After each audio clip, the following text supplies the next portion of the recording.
So Naoya Inoue grabs another victory in the ring against TJ Doheny this time out.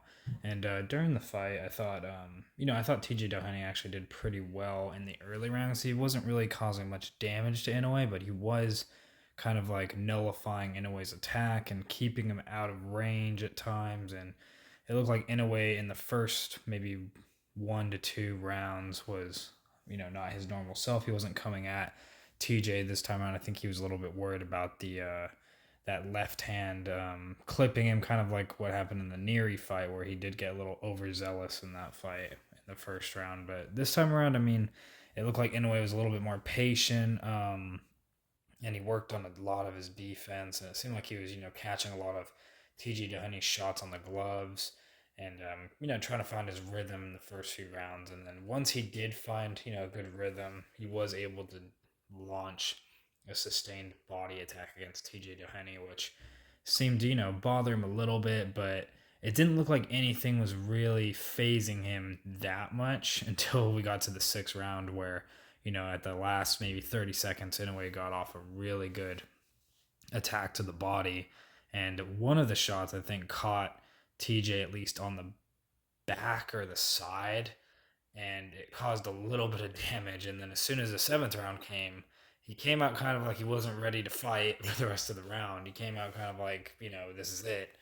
And, Inoue just kind of stepped to him, hit him a couple times, and then the fight was over. It was kind of a weird standing technical knockout. I thought the fight was going to end a lot sooner, but then, that's praise to TJ Doheny for staying in there and, making the fight a little bit tougher in the first few rounds. And then the knockout was just kind of a weird sequence. It was like, it was a good, it's a good victory for Inoue, but at the same time, it's kind of an odd knockout because it's not like his other knockouts where they're a lot more spectacular and, people are hitting the canvas multiple times, getting up.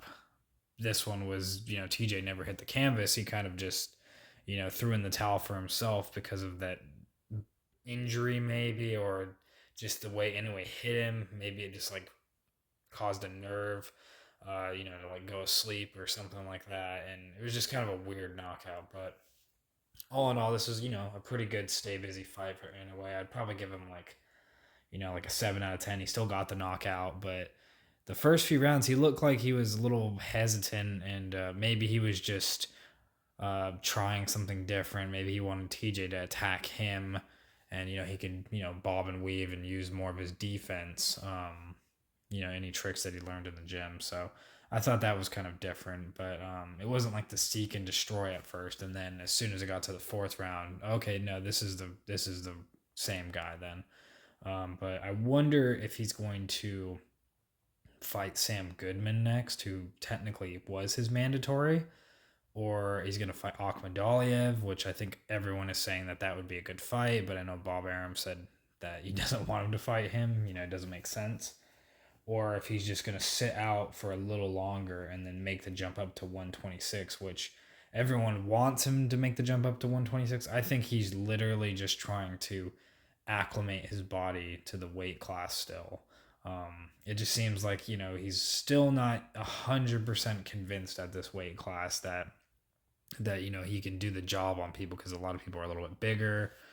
They punch, pretty hard, and they're a little bit he's a little undersized, not by much, but just a little bit. So it's like, I think he's just trying to acclimate himself to the weight class again, and he's still getting used to it. I think probably like another 1 to 2 fights maybe at this weight class I could see him doing, but after that, then it's just the sucky part is if he waits too long.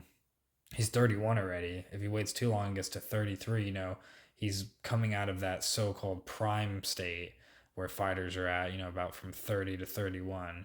That's their absolute peak and prime. Is any speed and reflexes going to drop? Is his foot speed going to drop? Is his defense not going to be the same? Because if he's moving up to 126, he probably will still have the punching power, but will all of these other attributes start to decline a little bit? But, let me know your guys' thoughts in the comments. Did you think it was a good performance? Do you think he should fight Sam Goodman next? Or do you think he should just jump into 126 and fight, a champion there? But this is the Space Cowboy, and thank you.